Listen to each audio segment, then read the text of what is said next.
আজকে এখানে দুটো ডালিয়া ফুলের গাছ নিয়ে নিয়েছি। তো দুটোর দু কালার ছিল, এটা ছিল সাদা আর গোলাপির মধ্যে, আর এটা ছিল বেগুনি। তো গাছ দুটো দেখো, এখন তো আর ফুল ধরছে না, কি করব, গাছ তুলে ফেলে দিতে হবে। দেখো এই গাছের গোড়াতে অনেকগুলো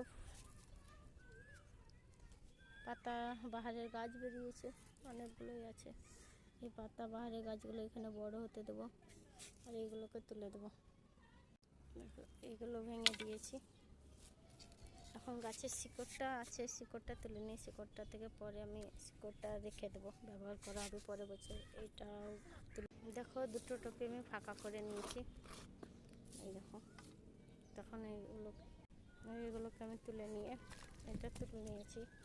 এটা পরের বছরের জন্য কিভাবে সংগ্রহ করে রাখতে পারবো তোমরা অবশ্যই কমেন্ট করে জানাবে, কেউ জানলে আমাকে বলবে। তো টাটা।